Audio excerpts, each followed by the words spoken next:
Hello and welcome to another edition of Across the Pitch with myself, Dave Miller and Mike Pereira.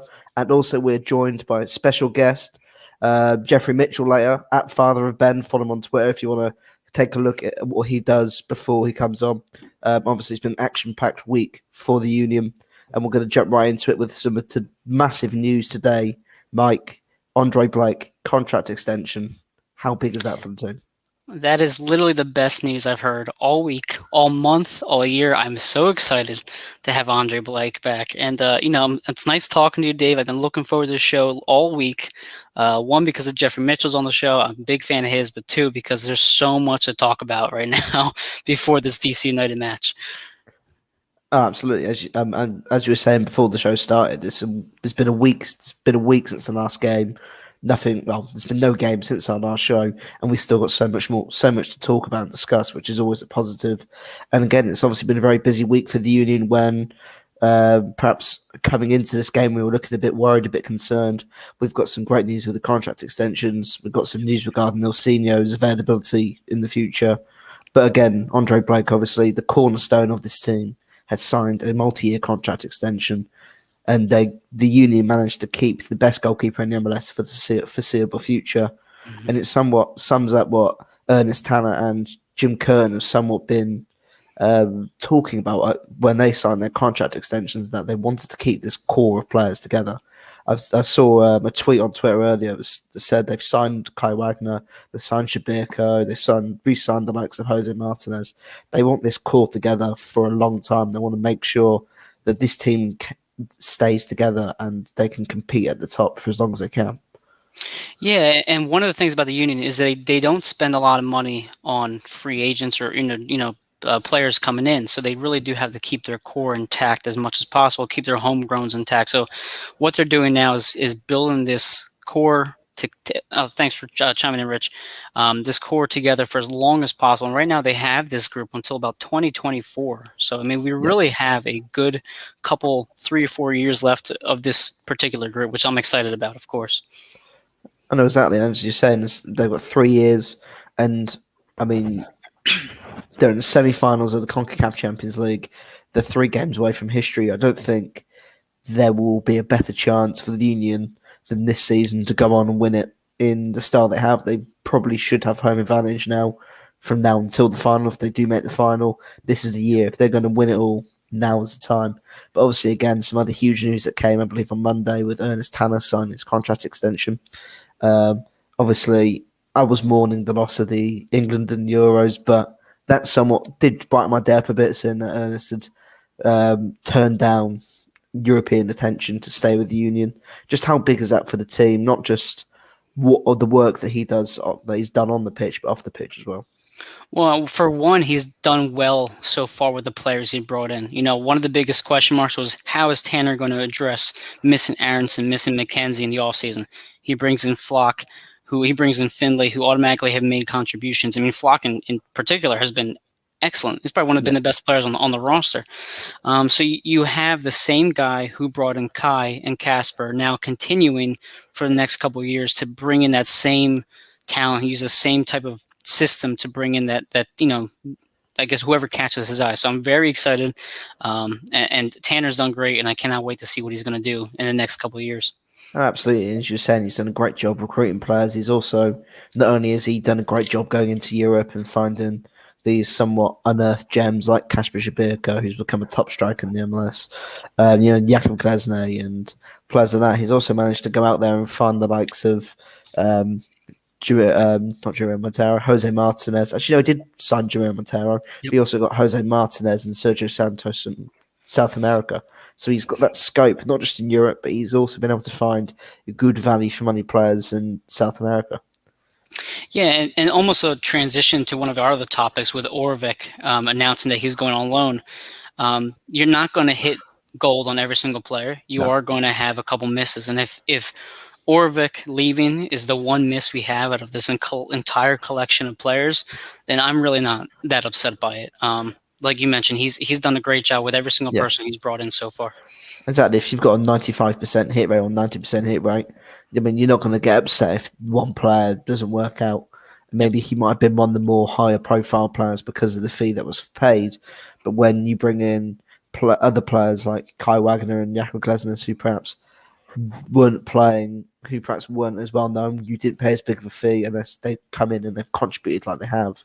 Yeah. I think the Orvich sort of signing okay, can be frustrated and work out. We'll discuss it a bit more in a minute, but you can not be as upset about it. You can sort of just turn a bit of a blind eye and go, okay, it's just one incident. We know he's got such a good track record, it doesn't really matter.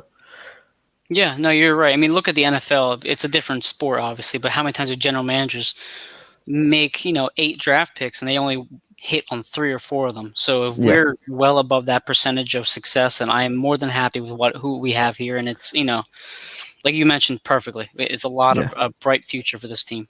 So, I mean, speaking of bright futures as well, it's obviously Jim spoke in his press conference and said he can't wait to continue the work that him and Ernst have been doing. And obviously, Yeah. he alluded to the youngsters, the incredible work that Ernst has done to somewhat help streamline the sort of the union, like academy system, that making easier for these 17, 18-year-olds to actually break their way through into the union too, then into the first team. And I think a really good quote he said was they didn't want to leave these young players out in the dry and then both leave this project. They're in here for the long haul to try and win more trophies. So again, it's exciting for not just what sort of new players they could bring in, but for the youngsters that can the new homegrown players they can feed through. Yeah, you see it a lot in college basketball in particular. You have a coach, let's say, Roy Williams for UNC. He's there. Players want to go there to play for his system under his coaching, system. And if he leaves, that leaves the players who are there out to dry. Like, man, I wanted to play for Roy, not for the next coach. The same can be said for any other team, in particular our youth academy, who are here for Jim's system, are here to play under Tanner's franchise. And I think for everybody in this franchise, top to bottom, this is excellent news for sure. Oh, 100%. And obviously, moving on to Matej Jorovic, he's obviously announced he's leaving the team to go back on loan, I think, to Slovakia. Mm-hmm. I can't pronounce the name of the team he's joining, but obviously, Can I? obviously he's going back to his homeland, going back home on loan for a season. Mm-hmm. Could it be a permanent thing? Maybe, but what do you think of that? Could it be perhaps a good thing for him to go out and play, then come back and? It couldn't hurt. I mean, he's not doing anything with us now. It doesn't hurt to get experience and get some playing time elsewhere. You see it, with some of the guys that are on the bench now. You saw Jack McGlynn playing with the U2 recently. Maybe he had that beautiful shot from the top of the box. So some of these players just need more reps. They need to get that experience elsewhere. And if he does come back down the road, great. If not, like you've mentioned, we've basically hit on every other part of the roster that we need to so far. So we'll just move forward and hope him and wish him the best. Exactly. I mean, it was obviously quite an unusual thing because obviously he did feature in the first team quite often. Then he was sent out to the Union 2 team. Yeah. But he was never named in the matchday squad at all. So again, that obviously something must have happened behind the scenes, whether it was COVID related or something that stopped him from ever.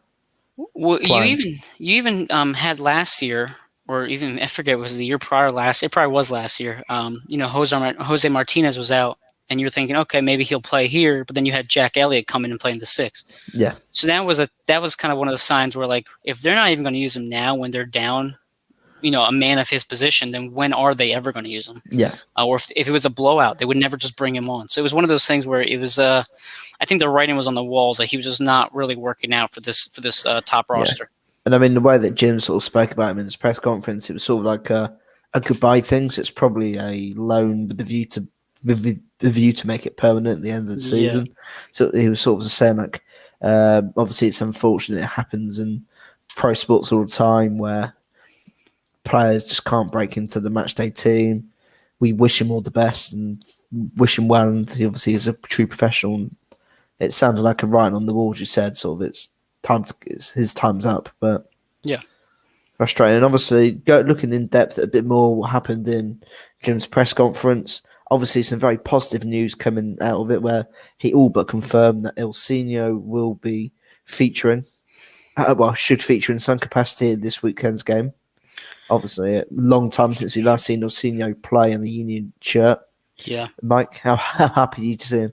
I'm happy because he gives us depth that we need right now very badly with who's missing on the team.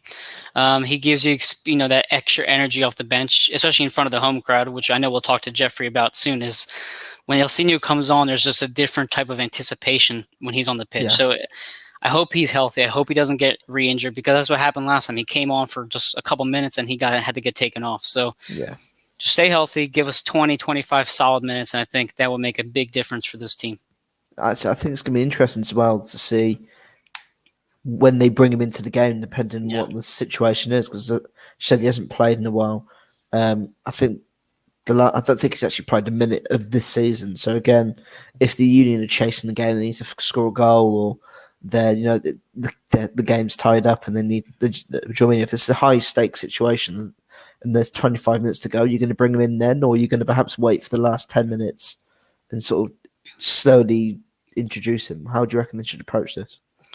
If it's probably gonna be a close game, so I would say at least with 15 minutes to go. Yeah, If it's really needs some creativity out there, give him at least 15 minutes. Don't make it a 10 minutes or less type of thing. See what he can do out there. I mean, he's done more with less, but I'd rather give him some more time just because of he may be rusty for those first couple minutes. So kind of get him into a flow of it, and then see what he can do for those final 10 minutes or yeah. so. And then obviously as well, Jim in his press conference said that Santos is going to be playing up front, and then Yep. obviously Joe Bendick will be playing in goal. You happy with the decision to start Santos and that all but confirming that Garsdag will be playing in the 10? I don't mind it. I put a bet on Gazdag to score a goal this week. It was like plus 600. So I really am happy that he's not a striker. He's at the 10 because I think that does give him the better chance to score. And Yeah, we saw a bit of it last week. He wasn't the 10, but he made things happen last week. He only got taken out because of that red card to Freeze. So yeah, let him play 80 minutes, 90 minutes, and see what happens. And hopefully it's a good result. absolutely. And having Garsdag where he's going to be playing in the hole behind the striker, there's probably going to be more room for him to perhaps get on the ball and have more time to do what he does. Yep. And then obviously with Santos as well, it adds something a bit different to the Union attack where he is just pure speed, he's speed and strength and grit. So again, it adds something different as opposed to if you have Burke and Shabirko up front. So I'm excited to see somewhat a different approach, obviously, because Gazdag's a different sort of 10 to what we've seen from Montero and Fontana this season. So I'm really excited to see how this game goes. Absolutely. And then one last part of Jim's press conference, obviously, I thought it'd be worth going a bit in depth on the podcast for the people perhaps haven't seen or haven't heard what Jim has said during his press conference this week. Is the update on Jack DeVries, obviously one of the homegrown players from the Union Academy, has been out for I think 3-4 months now with a concussion. It's been a while. Yeah, it's still a concussion protocol. And obviously each week we get asked any situations, and Jim just says it's in concussion protocol. Someone actually asked this week, what's it like for him to actually be stuck in it all the time? And Jim just sort of says he's so frustrated. And literally all he can do is just sit on the bike and cycle. Yeah. Which obviously is, as a professional sportsman, the sort of sport that you're playing in football, you can't. That's the one last thing you want to do is be sat on the bike instead of out there, getting into the grit of things and training. And he's pretty much just said they're taking no risks. They're going off what the team doctor says in the best hands possible, and sort of hopefully he'll be back soon. He's hoping that he'll be back soon, but again, they're going to take their time because obviously they know how important and how important the brain and head is. Yeah, it's scary, especially because of how young he is, that he's having this long of a time to get back. Concussions are no joke. We've seen it through soccer players over the years. We've seen it, and obviously football is a huge sport for concussions. So we're wishing him the best. I really hope we can see him at least a little bit this year, just to kind of give us that hope that he is okay. Yeah. He's back and he's fit and he's ready to play. Oh, absolutely. And as you and obviously there's another kid in Anthony Fontana who's also stuck in concussion protocol, and that's been about 3 weeks now.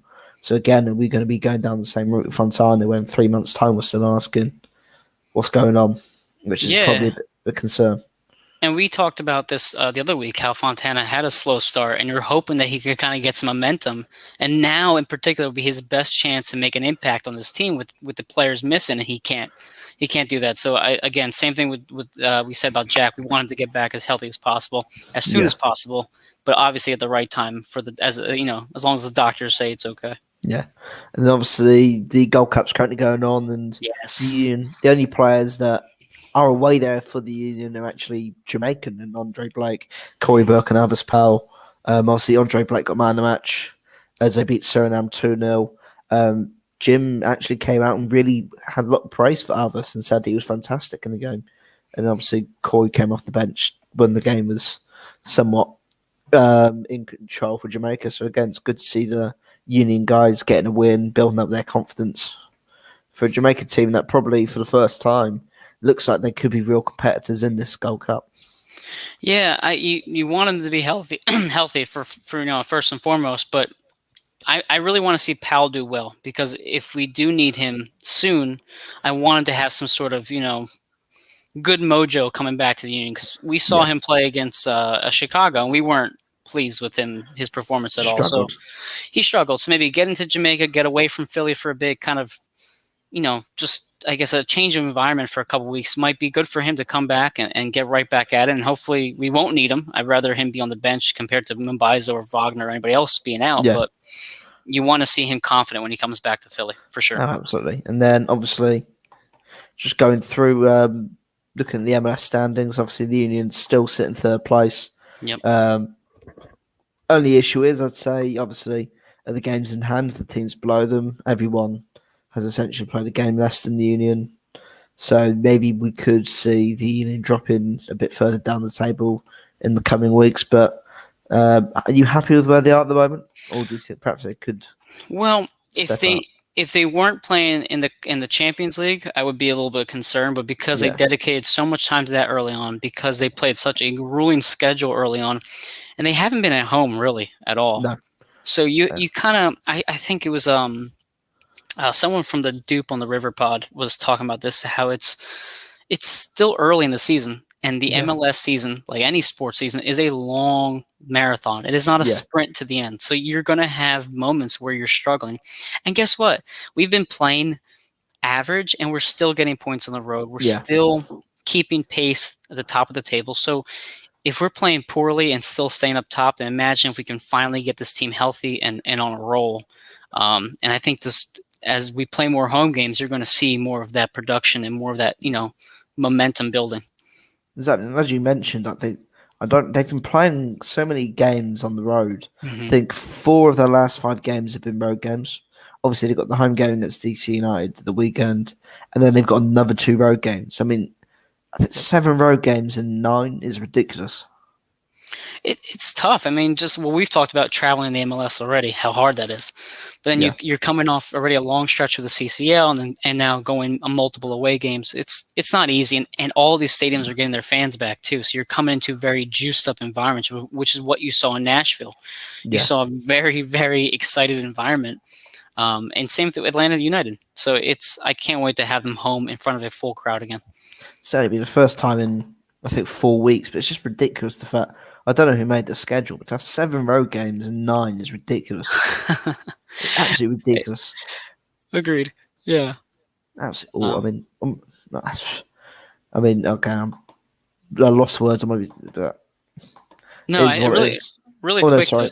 Speaking about Also, the Gold Cup you mentioned real fast, I was watching the USA game and Areola got hurt at the yeah, Gold Cup, and it looked like it was a hamstring. I haven't followed up with it. I'm sorry, I didn't do my homework past that, but it looks like he's injured.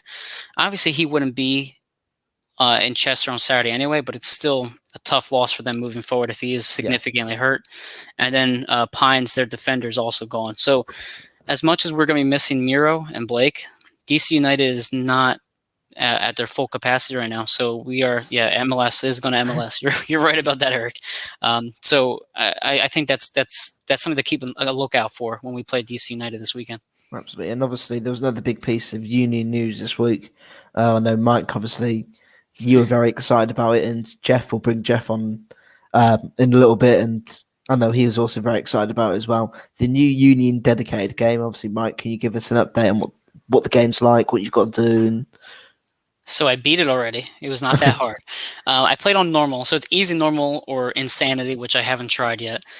So you start out at Subaru Park, and Talon, the DC United mascot, takes the supporter shield away, and you are basically a Mega Man style Iron Fang that hops around and collects things and shoots raccoons. And then you go up to RFK Stadium, and then you play. You defeat him, and then you get the trophy back, and that's about it. So it's not that long of a game, but it's actually more challenging than I expected it to be. Yeah. It took me a couple tries to beat it, so it was a good game. It was definitely something I'm gonna play again probably tonight. I mean, is it something that the union will probably update as they go along, like from game to game, maybe? Or That'd be awesome if they did. I know the guy, I think his last name is Fallon, who created it, picked up coding over the quarantine and just kind of said, let me just try to get creative with it. So I don't know how much time they're going to dedicate to it, but it was a lot of fun. It was a great teaser for this match. I mean, absolutely excellent way to advertise your match in a fun way for people who are children to people who are adults. Everybody had a good time with it. Absolutely. And obviously, as you were speaking to Jeff just before the show came on, he also played it. So obviously, if we can hopefully Jeff will be coming on in about now, and we can ask him, get his opinions on the game, because obviously it seems to have caught quite a storm within the Union fan base. Oh yeah, hey, let's see. Is Jeff coming on now? Hey, what's going on, fellas? What's up, guys? Jeffrey, it's so all about Iron Fang. I got to tell you that it's the greatest game ever. It was absolutely addicting. What was your favorite part of the game, Jeffrey?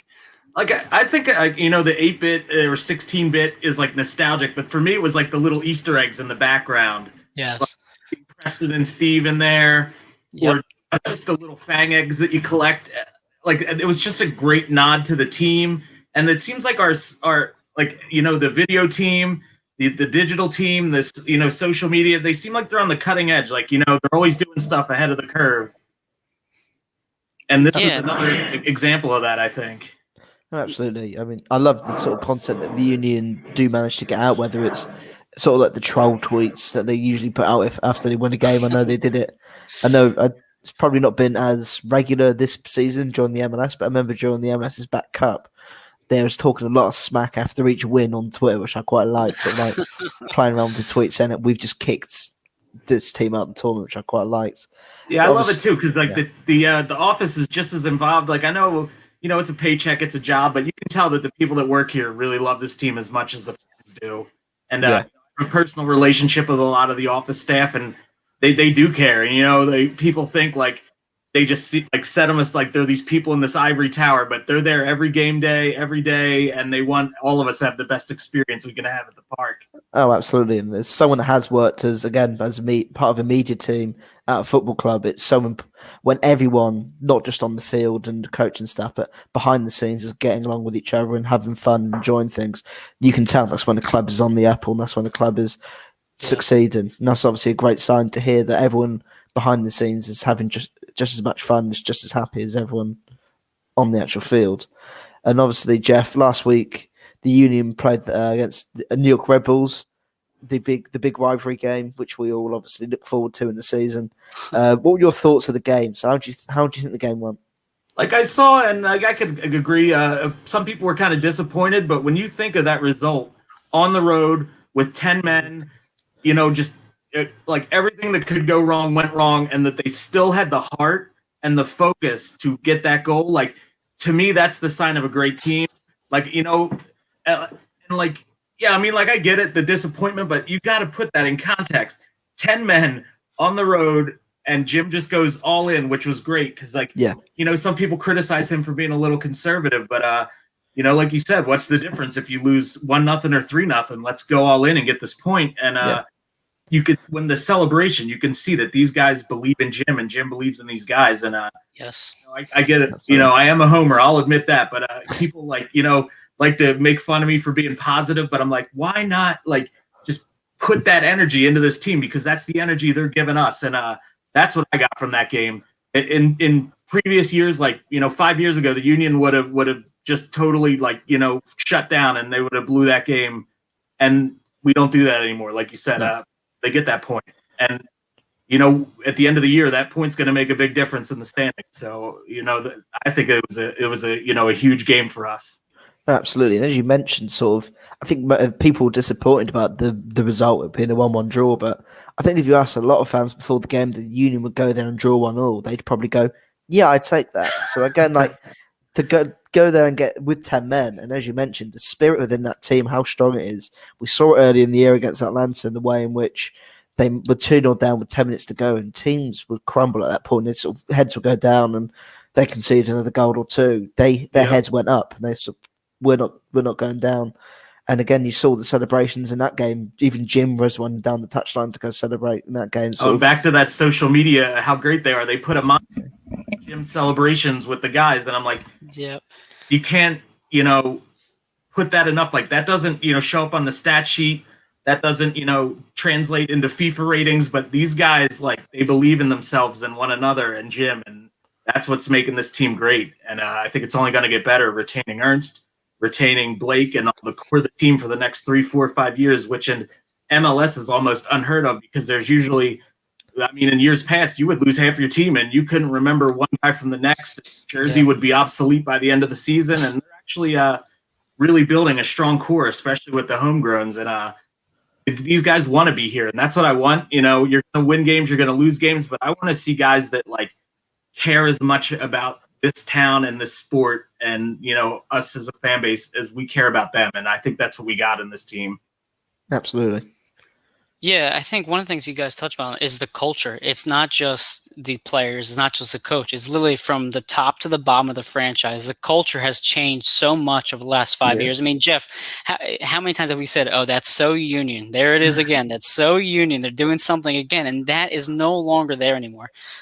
We have a higher expectations for this team every single week. We want to see them win every single week, but I think the thing about the coach in particular, for someone who's played soccer, when I scored a goal, I didn't run to my coach. I ran to my teammates. I celebrated. Yeah. You're seeing this week after week. They're running to Jim, and that's their instinct to go celebrate with Jim. And I think that speaks louder than most people realize. Because, and I think, let me see if you guys bounce this off you, because this is what I've noticed. Because I coach youth soccer, but Santos is kind of been struggling to get full minutes, and for him to come in and score, like a lot of strikers might be kind of in your face, coach, this is why you should play me. But Sergio ran to him and embraced him, you know what I mean? It was no ego, he wants to be here. And I think he was excited to show Jim that he could do it, but it wasn't a screw you, or he was as happy for his coach as he was for himself. So I love that. That's true. And even when Quinn Sullivan had his goal in Chicago in the press conference, I actually asked him, what was it like to be part of this match? And the first thing he said was, well, first I thank Jim again. And it's just in their minds that Jim is their leader. He gives them the chance when they deserve the chance. And when they do make the most of that chance, he's going to be the most happy to be there for him to celebrate that moment. So it's great to see it from top to bottom, from veterans to the newer homegrowns, how much they support Jim Curtin. And the fact that Jim coached half of those guys when they were U9. That's true. Yeah. Yeah. And it's not just a player-coach relationship. Like I said, I'm not going to put myself on the level with Jim, but I care about my players so much as kids because I want them to be good people. And you can tell Jim's that way. He does have a job to get points and to win games, but you can tell that he wants these guys to succeed as much on the field as they do off the field, always encouraging the guys. When they were doing the protest for Black Lives Matter, when Bedoya spoke out about gun control, Jim really, whether it seems whether he agrees with them or disagrees with them, he really backs them 100% as people and as players. Yeah, absolutely. And but when he opened up his press conference this week, the first thing he made sure, and it's somewhat a similar wavelength to what the players are saying and their actions in their celebrations on the pitch. The first thing he turned around and said was, again, I'm so proud of the way that those guys reacted after going down the garden down to 10 men. I'm so proud of them. And as you said, they're on the same wavelength. There's that same level of respect and love for each other that they're willing to fight and do everything they can to make sure they're both successful individually and as a team. And I feel that's a lesson that we need to take as fans. Yeah, that's true. You see everybody fighting on Twitter and, trying to kind of police each other on how you support the team isn't good enough or whatever. But it's you really should just welcome people, even with this whole 97.5 thing. I don't know if you guys saw that on there. they Tyrone. kind of had a thing with the union people trolling them, but it's like, we should welcome all these. We shouldn't push people away. You know, if it's the Eagles guy that's like, oh, soccer sucks, and you know he's never watched a game, like, you know, don't, like berate him and act like he's not as good as you or whatever it is. Like, we want to welcome everybody in because, you know, everybody was a first-time fan at one point, all of us. You know what I mean? So we should be embracing the culture and supporting people and inviting them out, because I know that everybody I've ever brought to a Union game has had a great time, and that's some of the most ardent soccer haters. Once they see the atmosphere and the passion and how quick the game moves. So I think we need to build that same culture as a whole fan base. You know, it doesn't matter what your supporters group is named. There's a couple around the stadium now.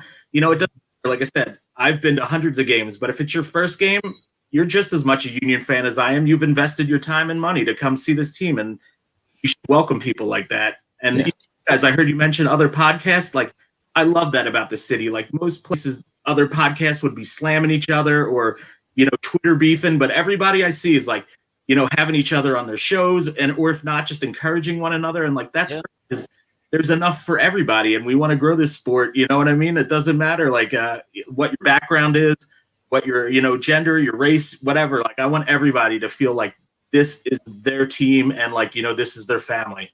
Yeah, that's. I don't know if you remember last year, Jeffrey. They Tyler, I think his name is Tyler Zulli. He's on 97.5. He's a rated. So Dave, what he did last year is he had a 1-hour farm for all Union fans. He said, "Listen, guys, I don't know much about this team. Come onto the radio and talk about the Union. Say whatever you want about the team." And every single person talked about the homegrown. They talked about, you know, whoever they wanted, a particular player. But almost every single person at the very end said, if you want to come to a game, you let us know. We'll bring you on. We'll welcome you into the stadium. I actually called in from Roxbury United soccer practice. I think, I thought you called in. Yes, I did. Yeah. But yeah, just to say, like, come on out, man. Like, and like, you know, people are welcoming. And I don't know if you guys, you know, how involved everyone is, but Sons of Ben have tailgates every game. If you're a member, which is great because you get a scarf, it pays for itself, but tailgates are $10 and you can eat and drink as much as you want. Yep.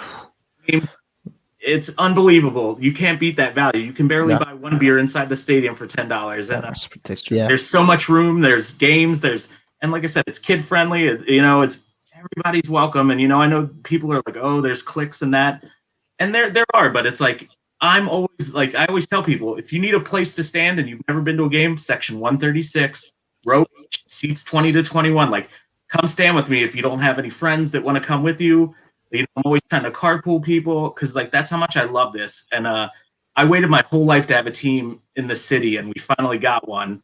And I also see it through the lens of my son that's 10, that's never known a time without Philly soccer. And it's incredible. And we should be fostering that and, you know, getting rid of all the negative stuff and really just, like, work together. Like, you don't have to be best friends. You don't have to love each other, but just don't push people down. Like, lift them up, welcome them in. Absolutely, yeah. And that's one of the things that Dave and I mean, we jokingly say, like, the best team in Philly. These guys are the, you know, hot show in town, but they are playing really well. But that's a good way for us to bring. See, Rich knows they are the best team in Philly, but it's a way to kind of attract people in. So I'm going to the game Saturday, and I'm bringing 6 people who have never been to a Union game before. That's awesome. So I mean, I'm nervous because Bendick's in net, so I'm a little bit nervous. But besides that, like, I know that when they do come in, they're gonna feel that energy. They're gonna feel like just the sun. We're sitting in section 132, so we're right near the Sons of Ben. Oh, that's a beautiful section. We're in the right spot for everything. The away supporters are gonna be behind us. Yeah, right next to you. I started out in 133, and me too. The passion there was unbelievable because you'd get beer rained on you when DC would score a goal, and you know, it's good times, and that's a great section, and that's what you got to do. You just got to bring people in because unless you know soccer, and like, I'm not going to act like I'm, you know, I do coach, but if you don't know the game, it does not translate well to TV. It's hard because you don't see all 11 guys, the formations. It's confusing, but when you're there in person, you feed off the atmosphere and the energy, and then you want to learn more, which is great. Absolutely. Now, Jeff, you've been to the games recently with minimum capacity. Would you agree that the energy level was still as intense as it would be at a full crowd? I think it was, and I think it was a lot because we were also caged up for the last year with the pandemic. Yeah. And it almost had I don't know if you guys have been to Open Cup games, but it's like only 5,000 people, but it's like, it's the diehard people that want to be there. Yeah. And even road games are so crazy because you might only have 50 people, but it's 50 animals that are willing to travel 4 hours or 6 round trips to go see this team, because it is unlike England. Like, you can't walk down the road or, take the tube to the next town down. You really have to travel to go see your team play. Our closest rivals are each about 2.5 hours away. And that, you're looking at an 8-hour day to go watch your team. So, like I said, the number of the crowd usually doesn't diminish how passionate it is. If anything, like, I think everyone was just, it was really awkward and weird. You almost felt like a little guilty enjoying yourself during, and I know I did, but it was one of those things where it's like, life does go on, and I don't mean that in a demeaning way, but it's like, I'm here. Everyone was being safe. Everyone was being distant. And yet they were just so excited for that little bit of being normal that it was such an incredible atmosphere. Yeah, I agree. I was there as a fan for the first couple games of the season, and it was very much, everybody kind of just followed the rules that were there. They walked where they had to walk. They wore their masks. Everybody followed along because they knew if they followed along with the rules, whether they agree with them or not, they would have a better experience. And we all had a great experience in those first couple games. And you're right. I was at the Open Cup for Sporting Kansas City and the Seattle game. And it was not a full crowd by any stretch of the imagination, but it was so intense in there regardless. And you're right. It just the energy from the diehards is what carries that stadium, and it becomes contagious throughout the entire stadium. Even the people. When the person next to you is going insane, you're like, well, I'm just going to go insane too. I don't. Yeah. What else are you supposed to do, right? No, absolutely. So Saturday you'll be there. I'm assuming you're going to be in the River End, right? Yeah, like I said, we started out in 133. My wife was actually pregnant with my son the first season, and we weren't sure how crazy it was going to be. And then after he was born, we moved over to 136. And I just have a long, like, the first year, I was just like I was a member of the Sons of Ben, wanted to help more, and I was like so involved on social media. They actually asked me if I would run the Twitter and the Facebook page. Through that, I got on the board. Served a couple years as the vice president, and now I'm just like a elder statesman. But I like that because I have to dedicate to my soccer team, to my son, to my wife. But it gives me the flexibility to help out as much as I did on the board. But also, if I need to pull back, I can do that too. And one of the things I see online is people complaining, and I get it. But I've been on the board. I don't think people realize how much time and effort you have to put into it, and literally nobody gets paid, and you miss half the match because you're dealing with weird stuff that pops up behind the scenes. And it's like, I get it, but like being on the other side and being on the board, like if you really want to see a change in this team and the supporter culture, like get involved, even if it's only in a little way, like, be the change. Like, that's what I say. Like, if you think, you got the chance suck, but okay, but that's not a solution. That's okay. If you think that way, but you have an idea for a chant, right? You want to play the drums for 15 minutes so someone else can enjoy the game for a little bit, or a capo, like, because when you're capo and you're facing the fans 80% of the time, you miss most of the game. And like I said, it's a lot to give up, but it's a great thing too, because I've had a great relationship with the coaches, the office, the workers, and like I love it. And I would just.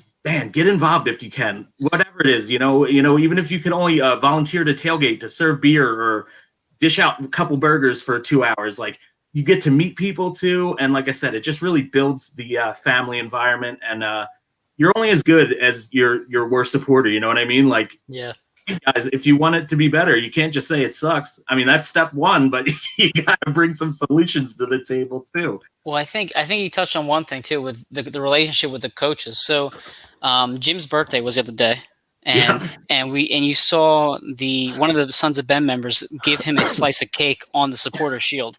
So it's like you would never see Doug Peterson taking cake off the Lombardi Trophy. You would never see something like that with another sport. The way the culture is between the Sons of Ben and Jim Curtin, or the players, or even any other soccer club and their fans, it's very tight knit, and it does come from people like yourself, Jeff, from other dedicated members who want it to be a strong and tight knit community from top to bottom. So you see it every single week. You see how all that hard work over the last decade is finally paying off in a big way. Awesome. And I'll say this: I'm a very lucky guy, but Jim probably regrets it too. Like, I have Jim's cell phone. Like, I check in with him from time to time.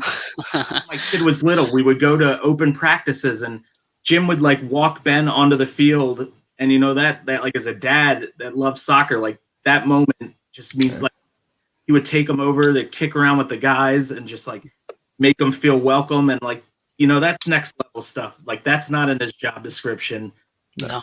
And not to knock any of the other teams, but you don't have the access that you have to, like, these players will come out to your fundraising events. Even a good amount of the team is donated. I'm doing a birthday fundraiser on Facebook and Twitter. I've been hitting guys up on Twitter. It's asking them like, can you donate your jersey number? And to see like Bendick kick me $12 or like these guys like actually do care about you, and they it's like it's easy to be like, oh, when they screw up to turn your back on them, but it's like they're people like us, man. I know I do not operate at 100% all day every day. I make mistakes too, but they think that these guys don't care, but these guys care about this team, and you can tell. And I think like there's no, like I said, I love all the other major sports teams in this city, but there's nothing in the Union because it's this small pond and everybody's in it together, and I love it. Well, I kind of want to talk. I'm sorry, Jeff. Go ahead. I'm not Dave. Go That's ahead. okay. Go, Dave. Yeah, sorry for a lot. No, you're good. This is great stuff. This is awesome. That's great. It's great getting insight into what's going on. But for you, you've somewhat been there. You've seen this team grow from somewhat mid-table mediocrity and somewhat fans being displeased with what's going on with somewhat behind the scenes, and you've helped this team grow not just on the pitch but in the community, and seeing the fan base grow to sort of greater lengths. How big of a sense of pride is that for you, somewhat playing the behind the scenes role, but also having had such a somewhat a bit like your child, really, isn't it? You've seen this sort of grow up as you've grown up with it, in a sense. It's unbelievable. And first I want to shout out, like, I wasn't an OG Sunday in like 2007. I came in a little bit later, right around 2010 when the team was getting going. But and like I said, that's why it's important to me to not be like, oh, you weren't here when it started, like you're not good enough, you can't come in. Like, and the people that I did meet in the early years made me feel welcome. One, Brad Utes, who is one of the OGs, and it like these guys. I don't know if you've seen the documentary. I think it's on Tubi still. It's a couple of the streaming things, but it is the real life Rocky story. They started a league and then they were like, no, you can't have a team. And these guys were like, yes, we can. And we're going to create a supporters group and we're going to prove that we deserve a team. And now you see it popping up all over the place. But in 2006, 7, like nobody had ever, there was no blueprint for this. And these guys were like, how about this? And that's like the most Philly thing ever. It's almost like the revolution story. Sorry, Mr. England, but like these guys are like, screw this, man. We're getting mistreated over here. Like we're gonna get a team.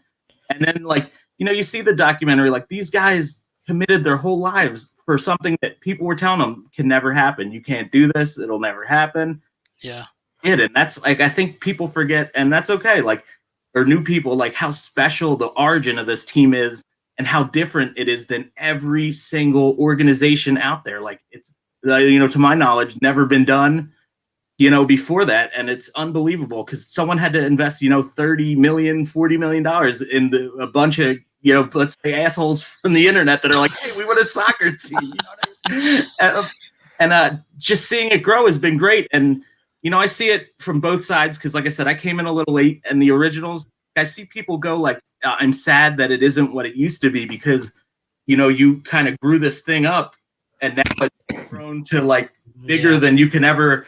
Yeah. And that's hard for a lot of the guys. And I get that too. But for me, I think it's important to welcome in everybody. And like, I know like, because we cared for this thing and helped raise it, sometimes we want to protect it and we want to push people away that we think are trying to hurt it or love it like we do. But you see it on Twitter a lot. Yeah. But people, and I wasn't there. You guys are younger than me, but when the Flyers hit here in the 60s, all the old heads told me, everyone was like, oh, hockey's not a thing. Philly's the hockey town. And then could you imagine Philadelphia without the Philadelphia Flyers? Like, no. And I think that's how the Union are going to be. We're just going through the growing pains. It's mind-boggling to me to people that be like the Flyers ice hockey, like that's stupid, and that's the same stuff we hear about soccer. All the time. Hockey's a Canadian sport, screw that, and then it's like, man, like the Flyers are some of the, like I said, I like all the teams, but like that Broad Street bully thing is like almost the DNA of Philly sports. Like, to me, almost quintessential Philly fans. Like, also the Eagles and the Phillies, but it's like, man, the Flyers are just like the blue collar, like, we're going to go out and rumble, and I think they've lost that in the last couple of years and kind of need to get back to that. But that's the Union right now. And I think, with winning is going to bring great success. The Flyers came out and won 2 Stanley Cups within 7-8 years of starting. Like, yeah, late 70s. Yeah. Yeah. If we can start hitting, we got that supporter shield, if we can keep winning and like going into the CONCACAF Champions League is mind blowing. I never even thought we'd ever be anywhere near this. And the fact that we're in the semifinal playing Club America, like, boom, like mind blowing. And it's going to be amazing. And the fact that they're pushing for the World Cup to come here on the, 250th anniversary of the Declaration. Yeah. Oh, I can't wait for that. Just all this great soccer energy in Philly. And like I said, I get it. Like, but try to just be accepting of people, or you don't even have to be nice to them. Just don't be mean to people. Like, yeah. If I could just mention something right there with how being nice to people and including them. Twitter is all about that. Yes, sure, Eric says, like, you'll be going 3 months. People don't like the Union that much from who don't understand the sport. But once you get involved with it, and Dave asked me this when we first started covering the Union. He's like, "What's your favorite team in Philly?" And I thought about it. I was like, it's probably the Union because the culture is unlike any other of the teams around here. That's me by a million. And just seeing, like I said, nothing against a Jalen Hurts, a Devontae, like Joel Embiid, but you just don't have that access to them. No. And that it's just a different lifestyle. It's not like they hate the fans or whatever. They're just more distant. They make more money. They have hundreds of thousands of people coming to see them. Where there's not a bad seat in Subaru Park, and you're so close. The guys will interact. It's almost like minor league baseball, where you have that like symbiotic relationship with the team. You're right on top of them. You can hear them on the sidelines. You can hear them yelling at each other on the field from the back row. Like, it's that it's that compact, and it's just like you're in it with them. I've been to Eagles games in the 700 level at the Vet, and I mean, it's ferocious, but you can barely see the players. You know what I mean? Those guys don't. It's not the same 700 level, like and baseball. A little more laid back attitude. More like in that Flyers atmosphere where you're packed in on top of one another, and and one of the things I wanted to bring up, you were talking about the COVID protocols. It was amazing when they opened up other sports. It's like, because the fans don't know each other. I saw guys fist fighting each other with no masks on, like the first, football game that came back. And I'm like, that won't happen at Subaru Park because I know everybody in my section. Yeah. And even if somebody we didn't know got out of line, like the fans would, help patrol such a situation, like, because everyone really does know each other. I see people walk up to each other at tailgates and they're like, you could tell they know each other from online for like a year of talking to each other. And then they're like, that's you. You're Father Ben. You're this. You're that. The online, well, Jeff, you and I have been a part of the same Facebook group for a while now, and that's how I know Eric as well. We've built this relationship over internet for so long, and it's like now you see these people in real life at the stadium, and it feels more at home compared to an Eagles game where it's just a huge crowd. You don't have that same culture, but one of the things with the Union right now is that we do get annoyed when we aren't included with the other teams. We do try to put ourselves in those polls because we want people to join. It's not so much we're saying, hey, we're better than you. No, we want you to understand why we care about this team. We want you to understand the culture. We want you to be a part of it. So that way, when you think about major sports in Philly, you're including the Union every single time. That's what we want to get to. And I think Jeff, you've mentioned a ton of things there that just absolutely nail it right there, what this culture is about and what this stadium and fan base is about. Exactly. And obviously, as Mike, as you're saying, it's not also just, we also want you guys to sort of join us and be part of this community. Mm-hmm. We actually want to be acknowledged for what we're doing in the actual sport as well. Like, look, yes, exactly. Who's the most recent team to have won a major trophy or major trophy out of all the Philly teams? The Philadelphia Union.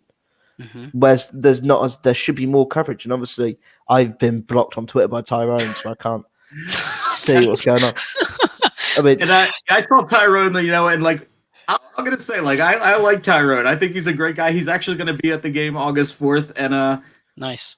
from his side too. I understand. Like you don't draw the ratings that the Eagles draw, and these guys, if ratings, they don't get a paycheck or they get sent off to some other job, and I get it. And I could, we are that pesky little gnat or the mosquito that won't go away on social media, but it's like, hey man, okay, your poll only has 4 options. How about you don't use a poll, or you, like I said, I'm friendly with Tyrone. He actually donated to my birthday fundraiser too. But I said, oh, that's awesome. Yeah. What happens if you leave the Eagles off the next Twitter poll and let me know what happens? I said, lose its goddamn mind. Exact same, yeah. And then it'll be, well, we spent the last 6 hours talking about the Eagles and who should be the starting quarterback next year. You guys don't, do you know what I mean? Obviously, as well as you're saying, it's so nice to hear that, obviously, from an English person's perspective that hasn't been lucky enough to go to a game yet. Like, for me, I started following the Union somewhat, looking at their results and watching the occasional game because over here... That's how I got in the EPL in the 90s. We didn't even barely have internet. I'd have to go on AOL chat rooms and be like, hey, anyone from England want to tell me where this week? Because over here, fortunately, I mean, as I said to Mike, obviously it sort of blew Mike's mind. We have gambling apps where you can live stream like different sports or the American sports, so I can watch like the Union games or there's no commentary. So that's how I sort of somehow like got into. I was able to watch the games without commentary and watching the games. And obviously it's grown from here now, where me and Mike are the official sort of reporters for the Union for All About the Birds. So I'm hoping next time I do come over to Philly, I can come to a game and hopefully join you guys. Dude, it's the best. You're going to get treated like a king, and that's one of the great things about awesome. When people, we actually had a guy, David Shanks. He sadly passed away from cancer a few years ago. He was from Scotland, and he was an early adopter of the Union, and he came over for cup games, and it was like a visiting, emissary from a foreign country. We were so excited that somebody was like as invested as we were, if not more so, because this guy's like, I'm going to get an airplane and fly 3,000 miles to come watch this game in Chester, which is the middle of nowhere, Pennsylvania, and it's unbelievable. But I love it. That's like I said, it's a story. It's that camaraderie that people can buy into. Even I believe you said your jersey was Gillingham. Is that correct? Yeah, Gillingham. Yeah. I'm sorry. Yeah, but that's what it's like. You guys see the big 4 sports here, like the EPL, where you don't have that connection. But when you go to a game, like it's a little more, like smaller, and the crowd more local. So you guys really do have the more connection than the big teams. Yeah. The guy from London going to see Manchester United, or the guy from India to see Manchester United, or wherever. Exactly, it's just not the same, is it? And like as you said, like obviously being in Gillingham, where we play in the 3rd division in England, so it's more of a community feel. Everyone goes to games, everyone knows each other, and for me, I'm fortunate enough that I'm able to actually work with the team I support, so I'm able to do a lot of the media work behind the scenes. That's beautiful. I love it. When I went to England, it was preseason friendlies, but instead of going to a Giant, I actually went to an Exeter City game. Oh wow, really? St. James's Park, which is one of many St. James's Park, and it was like just seeing the atmosphere and the little community, like tucked in the middle of a town. And like I said, these people are diehards because, like you said, they work for the team. Their mom works for the team. Their grandfather for the team or played for the team. And that's where we're at, and I love that. And one day it might get so big that we're like the Eagles, where we don't have that relationship with the coach and the players. But I feel like there will always be a special bond. I think we just got to foster that. I mean, England had a 100-year head start on that. When was I'm going to put you on the spot? When was your team founded? I think it was. Don't let me down. I know we. So I think it might have been 1888. Yep. See that? I mean, that's amazing. Yeah. That's a 130-year head start on the Union. you even think about that and how teams incorporated and how, united over there actually means they united 2 teams. That's actually what we did in Roxborough. People make fun of us because we're American. They're like, oh, Roxborough United, huh? And I'm like, yeah, we did Roxborough Soccer Club and Houston Soccer Club, and now we're Roxborough United. And that's how it is in other countries. But like I said, I love this game. I'm teaching it to kids because I think it is a great sport. You guys, I don't know if you guys have played, but it's unlike other sports. There's timeouts in American sports where you draw everybody in and you keep talking about it, where in soccer, you got to send the guys, whether, young 7v7, 9v9, 11v11, for 45 minutes, they're on their own and they have to problem solve together. And I think for American kids, that's a hard thing for them to get over because they're not used to being given that much freedom and responsibility to deal with a problem on their own.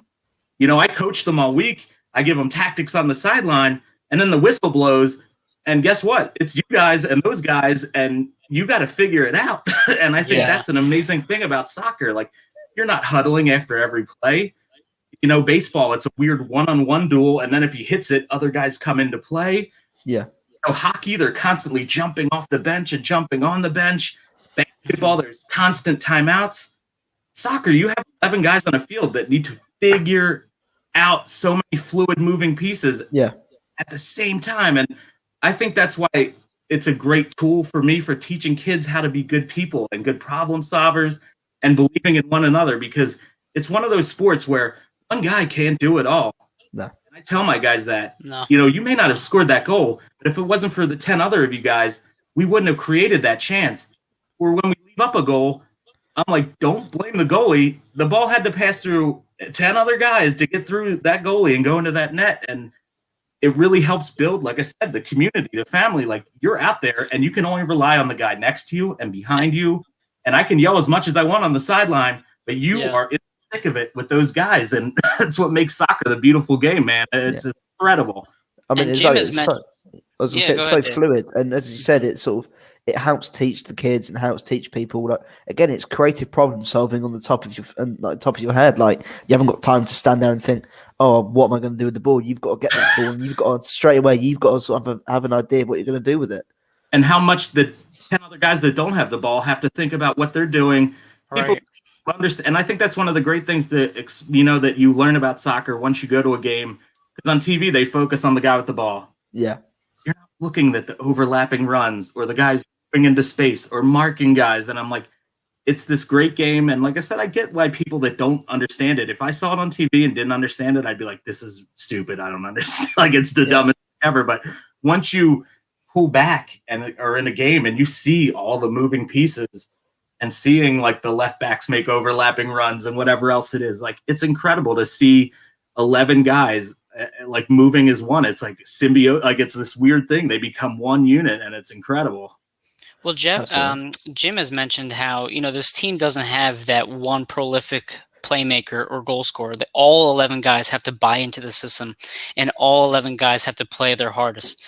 And you see it in NBA. You have one superstar. Football, you have the quarterback.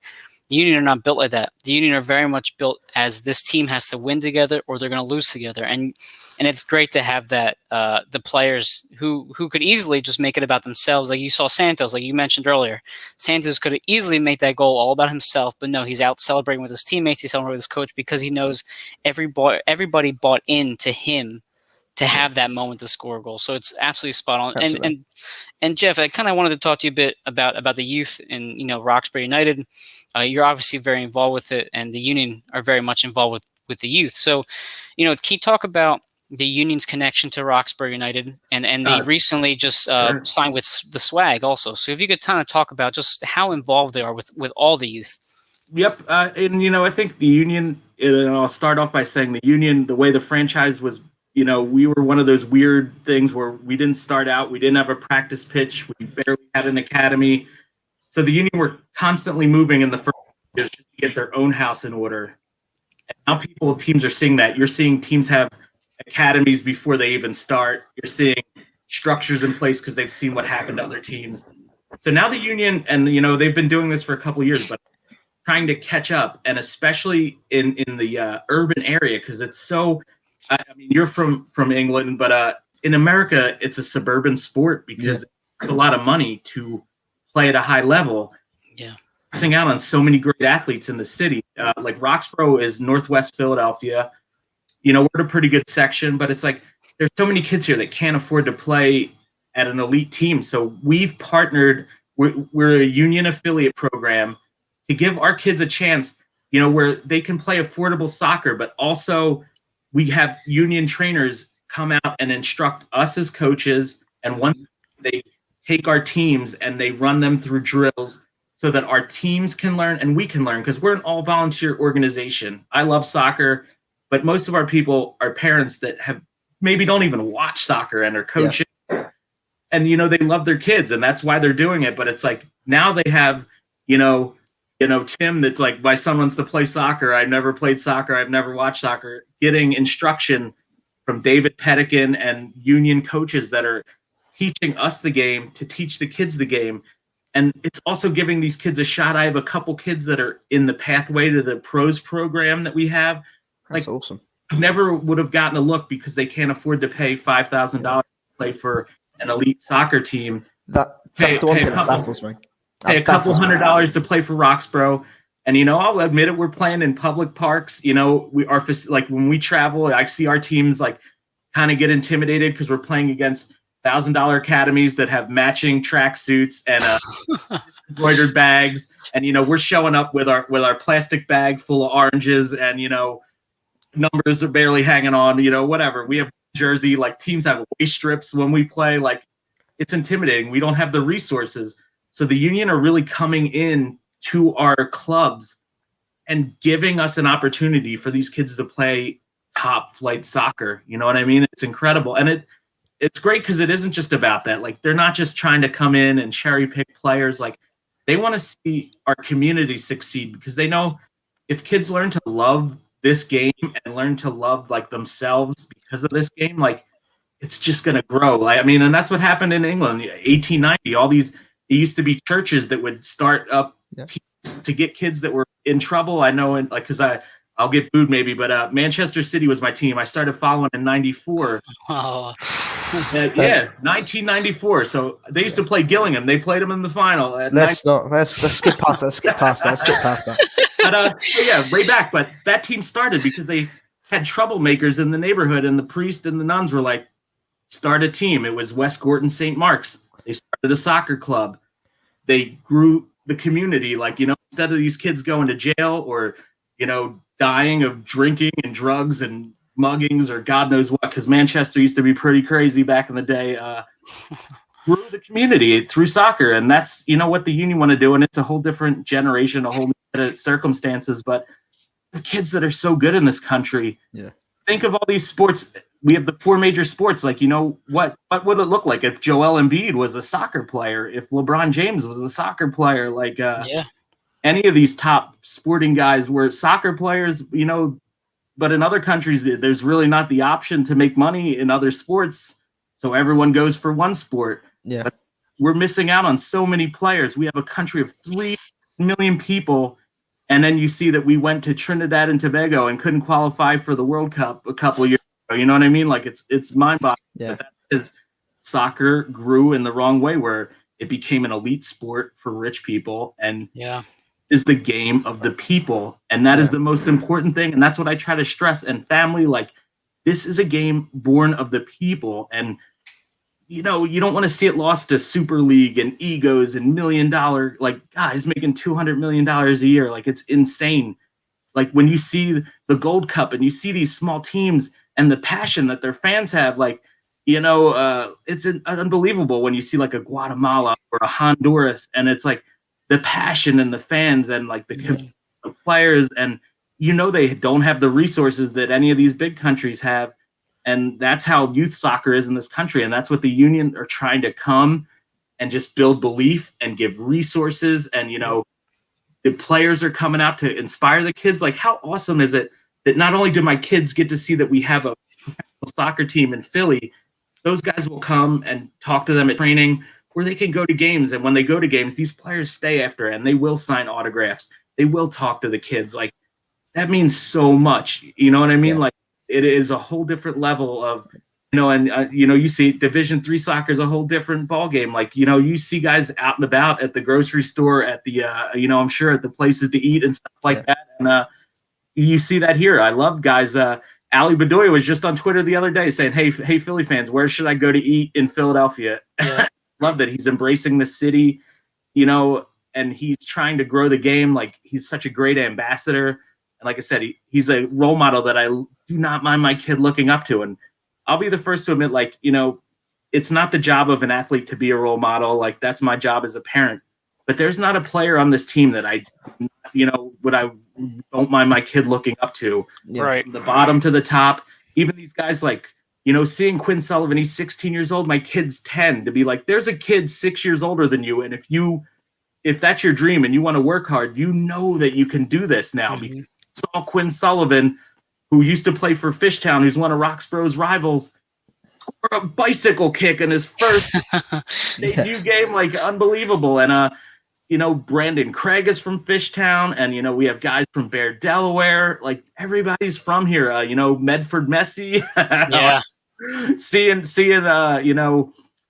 just Paxton and Brendan Aronson, like just getting worldwide buzz, like seeing all these guys in America lift cups finally, like and respect, because there is still that thing where people snub their noses at American players overseas, and I don't think you're going to be able to do that for too long. No. We had guys on both sides of the Champions League final, an American on each side, and just teams that are leading these guys to prominence all over the world. And it's, Daryl DK getting looks for $8 million from across the pond. And like I said, MLS has reinvented itself. They're growing the homegrowns, and they're actually coming to the youth in the neighborhoods, which is amazing because they can see that direct lineage, which has been around in England for years. You see kids come through the Southampton and some of the soccer factories that they know that if you go through that academy, you're going to get called up, you're going to get sent overseas, get a contract. And like kids in America are finally starting to see it. And we don't want to leave anybody out because, your economic resources or your family status or, your culture, your color, your gender, none of that should matter. Like, if you're good at a sport, we should lift everybody up. Oh, absolutely. And the women's league going, get them all going. I think, as you're saying, it's so telling. Like, you have to pay. You pay thousands of dollars to have your kids go play for a good academy or good team. Yep. Where does that money go towards? Like, obviously, you said the kids pay £200 a year. That probably involves the kit. That probably involves their kit. That involves travel, everything. Yeah, everything for £200. That's $200. Yep. Probably it's the same as us in the UK. That's more of a UK style of it. But it's meant to be an inclusive sport. How, as you said, it should be an inclusive sport for everyone to play. It should be the easiest one to access. Yep. So where do these thousands of dollars go for these kids? Yeah, FIFA kind of corrupted the system. You know what I mean? And it's sad, but but it's not too late. And that's what the union are doing with these clubs and with our own club. Like I said, and I get that people are mad that we're not signing a marquee name, but man, I love seeing that we could see a field of 11 guys or, on a field that are all from the neighborhood and care about the city as much as we do. And, not that there's, any right or wrong way to do it. If there's a piece that fits, but don't just sign a name for a name to sell jerseys. Yeah. Build that culture, build that team. These guys, like I said, Quinn Sullivan, Brandon Craig, the Aronsons, like they're from here and they love this. Seeing pictures of them in the stands when they were 10 years old 5 years ago and then on the pitch now scoring golazzos is unbelievable. Well, so that's the thing you mentioned with just the youth. So I found a picture from the Swag, which is the new program. I forgot to talk about them. They're really I don't know if you guys can see on the camera with Mbaizo with a kid. Yep. It's kind of hard with the glare on the camera. But just imagine some child, from some small community now playing soccer with a union player who he sees on the TV every single week.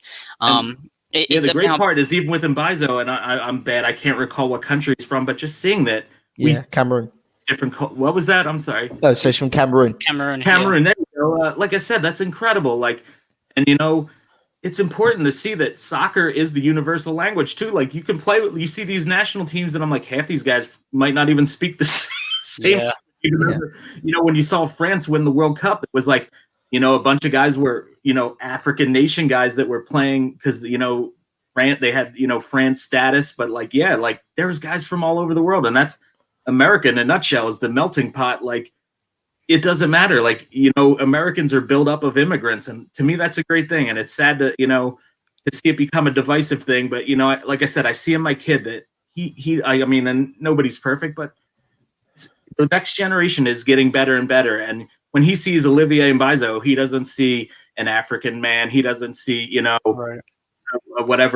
immigrant. He sees a soccer player that cares about him, and he sees a nice guy. And Olivier Mbaizo is a great guy. All the guys my son has met over the years, like I said, they never, snub him for autograph. And, that's fine. I get it. They're players. They have lives, but they almost go out of their way to make any fan feel good because they know, this is such a tight-knit community, and some of these guys probably make less money than the people that are there to cheer them on, which is not something you can say about other sports. And that's the thing too. You mentioned like making them feel included. So Dave and I have been with the media now for 3 months or so. It's not been a long stretch of time.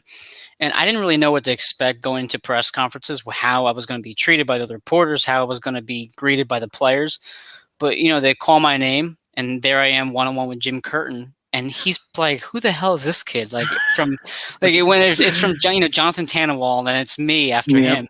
But I asked my question, and he gives me this well-thought-out, educated and articulate response. I'm thinking like he could easily brush me off. Like, I'm going to answer a question from the guy from the Inquirer, or I'm going to answer a question from the Delco Times or whatever. He's given me the time of day, and the players are the same exact way.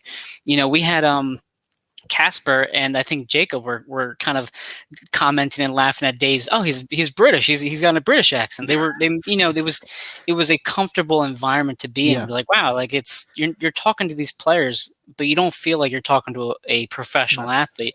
And that's where the money is going with this youth, with Roxbury United, with the swag and the community. Is like, yes, you have this money from Brendan and Mark McKenzie. You want it to be immediate. But you have to look at the bigger picture. If in 25 years, and the union have preached this time and time again, they want homegrown talent. If you want homegrown talent, then you need to plant your seeds where you live and build that homegrown talent. Because in 25 years, you're going to have people from Kensington and Camden, New Jersey, and Trenton who may have never even thought about playing soccer because all they know is basketball or football. And when they go to high school, when they make a decision, because I knew plenty of kids who made a decision, soccer, basketball, or football, what are they going to pick? Well, they're going to pick the sports that they can make the money in. Well, and they don't have to spend thousands on it. And now it's changing. How about the Union Foundation bringing soccer back to Chester High School after that not for like almost 20 years or so? You can buy Chester gear at the stadium.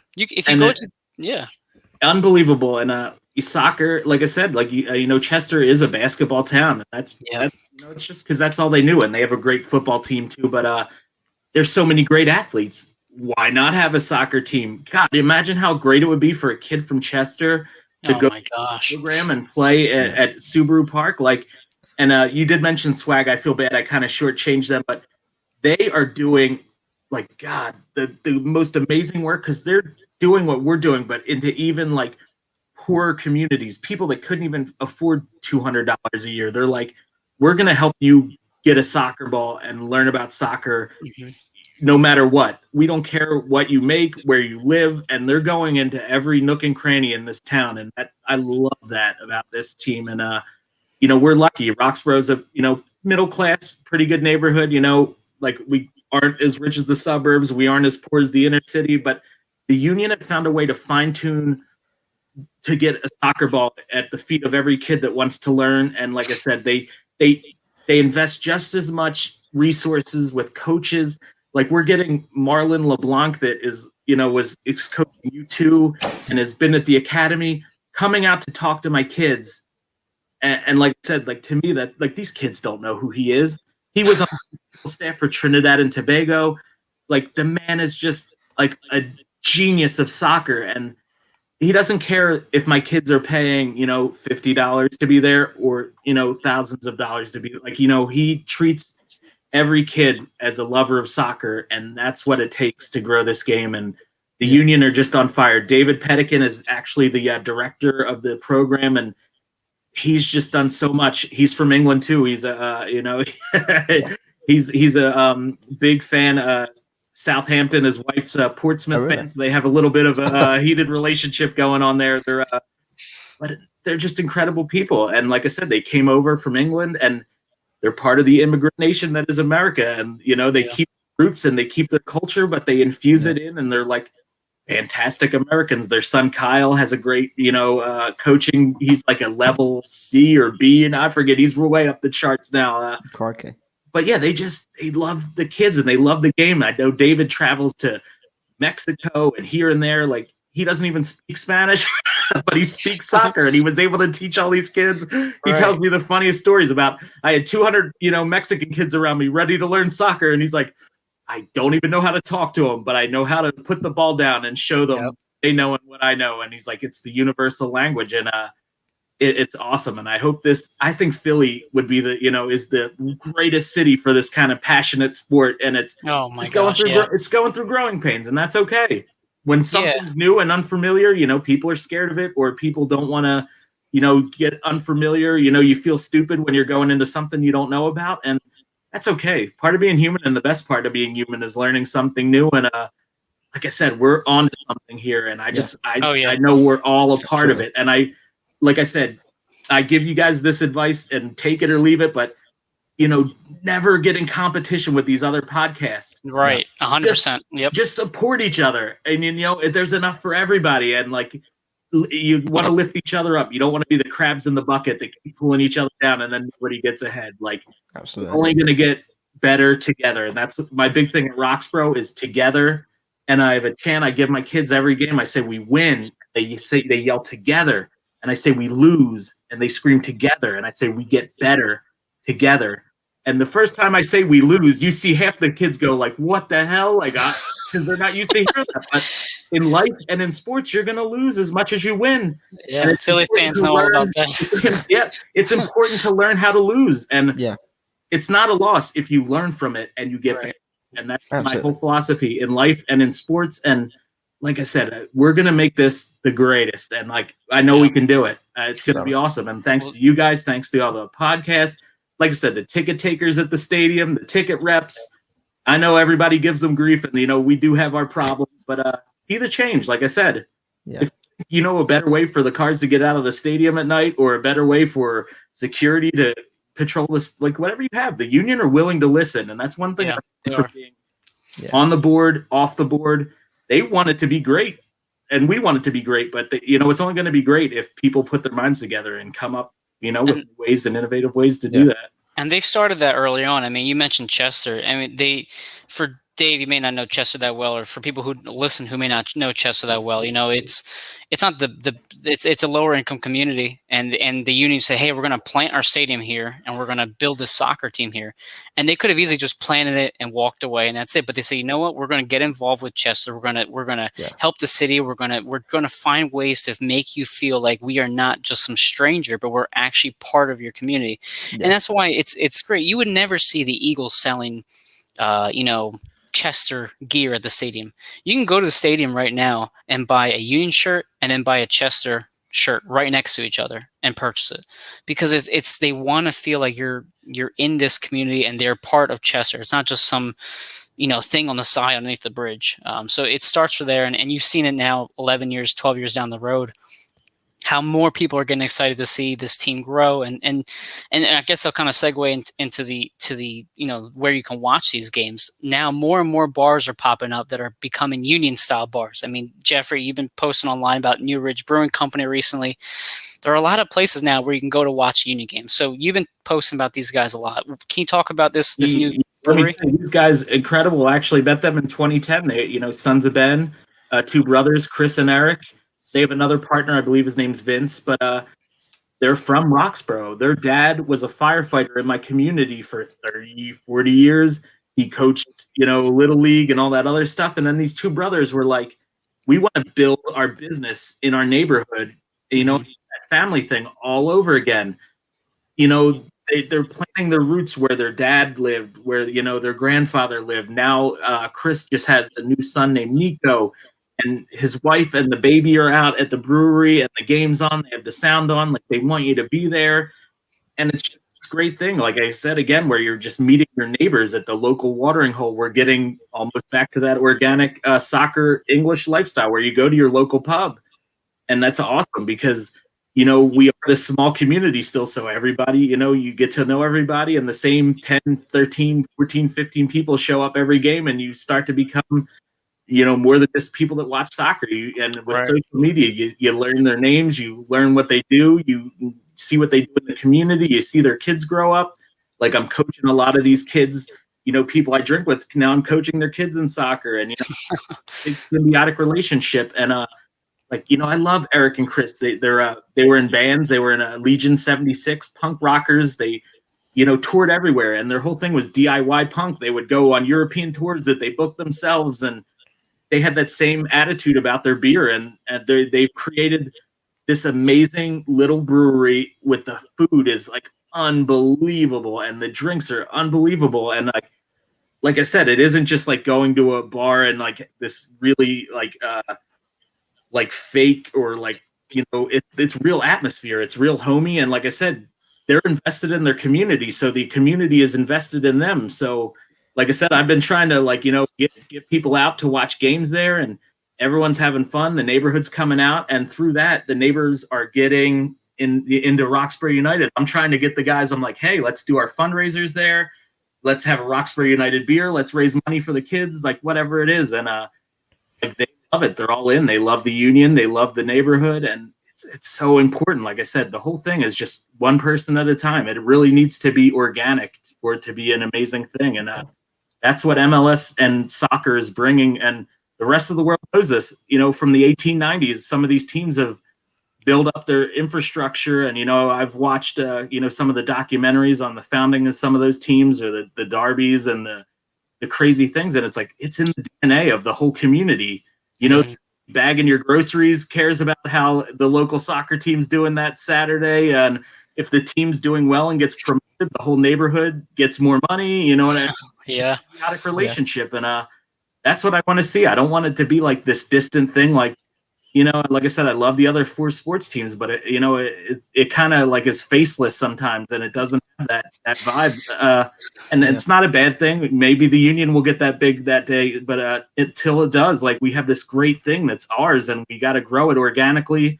We got to stop trying to, please do not fan police people. And I'm not like I'm perfect. Earlier, in my union fandom, I'm sure I other people, but I'm hoping people learn from that, and just, like I said, you don't have to be best friends, but it may be like, hey man, if this guy's interested in soccer, I'm going to, see what I can do to help him grow his fandom and his knowledge. And like I said, that involves like supporting your local businesses, supporting your local soccer clubs, your local schools, like, it's just going to make the world a better place, not just the team a better place. Like once you get to know your neighbors, you're going to be nicer to your neighbors. You know what I mean? Like you're gonna out for your neighbors. The world's going to be a better place, one person at a time, if you just slowly follow that, pathway. And that's what the union are trying to do. That's what I'm trying to do. And like, it seems like that's what you guys are trying to do. You put your podcast out every week, and it, you might not get 8 million subscribers, but if you just grow it a little bit every week, it's going to become this unstoppable force in this family. And it's, we're going to be, going to each other's weddings and hanging out together and all this fly weird to England and stuff. see Dave. Exactly, like all these amazing things, and it'll turn into that. Like people are going to be, people's godparents, or like going to just turn into a family, and that's what it's all about. We all want to win, but most importantly, like we want to grow the culture. That's America just got thrown into soccer so fast that we kind of didn't. We got to grow the culture organically. Rocketed into it, and now we're finding our feet and growing it, but it's what's gonna happen. It's gonna be great, man. But I think, again, as you say, what makes the union so great and so unique is the fact, I think, from an outsider looking at other MLS teams, there's no other team like the union in terms of sort of the fan base, the local, what they do in the local community, the fact that they have so many homegrown players. If you looked at all these other MLS teams, take like the likes of Inter Miami and all these other teams, who they bring in all these big star names and they want to sell the jerseys, and they want to, the union, they're not like that. I mean, they want to get these kids in. They want to show they want to show the local community, the kids at Roxborough and the Union Academy teams. You guys can do this. Look at Jack McGlynn. Look at Quinn Sullivan. All these young players that have. There's so many. Even like you guys were talking about Orvik not making it here, and it's like we still have Cole Turner. That's a D mid that's in the ranks. We have Brandon Craig coming up the ranks, and it's like Nathan Harriel. Amazing. Yeah, amazing, and it's just Matt Riel, like and all such great guys, like not that matters at all, they're winning, it's not the guy's job to be a nice guy, it's his job to be a good soccer player, but we've been lucky enough to have both, which is super important. And you kind of, oh sorry, go ahead, Dave. I was gonna say as well, what's also quite interesting is the fact, like, as you're saying, like Subaru Park was built in Chester, and in the midst of a local community. Whereas you compare it to the Philadelphia Sports Complex, which has obviously got all three of the arenas in like a little isosceles triangle. It's sort of out of the way, isn't it? It's sort of like it's in the sort of rural areas where it's not amongst the community. It's out of the way of the city of Philadelphia. But I mean, it's not really anywhere close to community, so it sort of is out the way. And as we it's like in South Philly, but it's enough removed, that kind of down near the water. But yeah, this is like you walk a block out of Chester, and you're at Chester High School, and my son and I have gone to community events and cleanups, and we have a long way to go with building a relationship with Chester. But I mean, that it's just how it is. This got put on them as much as they didn't ask for this. It's like you said, it's a very challenge. Like all the manufacturing jobs left Chester, and then there was nothing to do. But the team's really trying to reach out and do the right thing, and they might stumble along the way, but they have the best of intentions, and they're trying to really have a good relationship by putting soccer back in the high school and and the parades and stuff like that, and whatever other community events there are. Yeah. And just kind of going back to the community and the bars, you kind of mentioned about how you go to, let's say, a PJ Wellahans and watch an Eagles game, and everybody's there to watch Eagles game, and it's expected to be on the TV. If I go to PJ's on a Saturday night to watch a Union game, I have to ask to put it on. It's not going to be on already. Yep. You go to a place like New Ridge. You go to Neshaminy Creek. You go to Zed's in Marlton, which is right by me. You go there. They have the TV ready to go. Kildare's in Westchester. There's a lot of great spots. But even in the past, they would have pub partners, the Union and the Sons of Ben, and like you said, you'd still go in, and they'd be like, "Fuck you, we're not turning the game off." Exactly. They don't want to do it. They don't even know what channel it's on. We need the Phillies on 31 TVs, and we can't spare one for the soccer game. But and that's the thing. You're celebrating. Let's say you're watching Eagles game, and you're celebrating a touchdown. You're celebrating. You're like, "Hey, everybody's going nuts," but you don't know John from Joe down the road. No. You go to Zed's in Marlton, and you're watching a game. And Jake, John, and Joseph all right next to you. Like, hey, guys, remember last week we were here watching? Yeah, me too. And then it's just the energy, the culture is different. And you can see more bars are kind of popping up along the way. I think it's so rare. Like, I work in Center City. When I see someone with a Union shirt, I'll beeline over just to be like, hey, you like the Union, man? Yeah, exactly. It's one of those where things I would never do that to someone in an Eagles jersey because, like you said, it's just expected. And there's millions of them. But when you spot that MLS gear out in the wild, you're like, holy shit. What are you doing out here? Yeah. It's instant connection. It's instant family, and I love that. I was going to say, when you guys go into these bars when they're not showing the Union, you sort of have to say, look, can you get the Union go on the screen? And then like everyone else is watching the Flyers, watching the Sixers, the Phillies, and you're sat there in your own little corner watching the Union. Yeah. When you do end up scoring a goal, I imagine you probably get like really weird looks, like what's going on, what's season. Oh, that's why I love New Ridge. They'll dupe right in the bar. Everybody. Yeah. And it's awesome. I have to go. The bars. Wait, real quick about New Ridge. So I want to kind of promote it a bit. Where is it at exactly? What's the best beer on tap? What's the food do you have to get? I know the burger I think is good, right? It just got rated one of the best burgers in Philadelphia. It's actually 6168 Ridge Avenue. It's like literally right up the street from my house. Okay. The guys live here. They were from here. They work here, and man, it's. All the food and beers are like not seasonal, but they rotate. But it depends on what you like. There's like really like strong porter beers that are like 9%, or if you like more hoppy beers or Pilsner beers, like they have something for everybody. It's one of those things where I've never had a bad beer in there. There are beers I prefer more than others. Mm-hmm. I've never had a bad piece of food. I've never had a bad drink in that bar, and it's great too because if you go in and you're like, man, this beer looks fancy, I have no idea. They'll be like, do you want to sample it? Like, you know what I mean? And that's pretty like it's I love that. Yeah. and that whole area is like Manayunk is on the Roxborough, Manayunk are kind of side by side. You have such a large crowd in Manayunk, and they're constantly wanting to try new places. There's a ton of restaurants around that area. So you have a place like New Ridge coming in with a great menu, a great beer set. And now they're watching putting Union games on every weekend. The people that are coming in are going to be like, "Oh, the Union games are here. Oh, that was a fun game. That was a fun atmosphere." Oh yeah, when you're just having your beer and then you hear all these guys duping and you don't know what that is, you're like, "Shit, that is like I have no idea what just happened, but it looked like it was a lot of fun. It was a lot of Yeah. fun, You exactly. enjoy So themselves. it's about having a good spot and a good location, and just little by little, every single week. You may not get 10 more people every single week. You may just get one new person, but that one new Oh, yeah. person tells 5, and that's how me and David been. We've been slowly building and building. It's a baby step kind of process. But when you And see it now, years later, you're like, holy crap, this has really one grown of the significantly. testaments to those guys, I got to shout out New Ridge real quick. Their first year in business was during the goddamn pandemic. So Uh-huh. it gives me even more incentive to be like, if these guys can show that kind of Philly, resolution to get things done and stay afloat, like I'm going to support these guys. And like I said, with the players, I'm lucky enough that not only are the owners, good at what they do, they're actually really good people, and that makes it much easier. Like I said, it doesn't matter if the guy cooking your burger's a good person or not, if the burger's good, but man, doesn't it feel a lot better when you put your money down, when you know you're supporting people that are also good human beings and care about in your neighborhood or care about you, like, and that's the great thing, like you said, and nothing against Buffalo Wild Wings, but no, this server, the guy pouring my beer lives in my neighborhood, so he cares about how my family's doing or how my Roxbury United soccer club's doing that week. And their dad spent his whole life serving the city as a firefighter, and so and just being a general all around good guy in the neighborhood, and his sons have picked up that tradition and ran with it. And like I said, the organic thing for me, I know I keep saying it over and over, but it's huge. Like that's how, to me, the best stuff happens organically. And this whole is founded from a bunch of assholes on soccer forum being like, we need an MLS team. So I think it's our job to keep that rolling and keep that alive.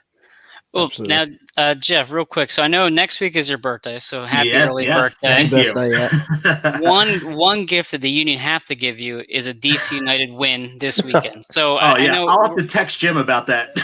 Exactly. So just real quick before we wrap the show up, what are your thoughts on this weekend? What are you expecting? Any lineup changes? Anything like that? What are you kind of looking for against DC United without Blake and net? Nothing against Bendick, but not having a reliable between the post is always a big concern. It's not that it's Bendick and net; it's the fact that it's not Andre Blake. It could be anybody else. And like I said, I'm not pouring shade on anybody. We're just, what you get with Andre Blake, and we've had it so consistently that is always going to be a question mark and give you a little bit of nerves. But our back four at home has been a brick wall, has been producing. On the road they've been a little shaky, but the center backs have been unbelievable at home, and the left and right backs. And my big thing is I think we're finally going to see Daniel Gazdag play his natural position, and yes, agreed. All 100%. the difference. Mm-hmm. And like I said, Sergio's got confidence, and I think the most dangerous thing is a passionate Brazilian guy with confidence going into this game. And like you talked about Ilsinho when I was in the staging area, and just the fact that when he comes on, everybody's got to worry about him, frees up spots for other people. So even if he's not at his best, as soon as he steps on the field, you have the whole back line in chaos, because they're like, every time he gets the ball, you're like, oh shit, like what is he going to do? We've all seen the highlight reels, and that just is in the back of every guy's head. They all saw that New York game. We know they did when he just came in and was like, "I'm Ilsinho game." So even if he's not 100%, that's in the back of your mind every time he steps on that.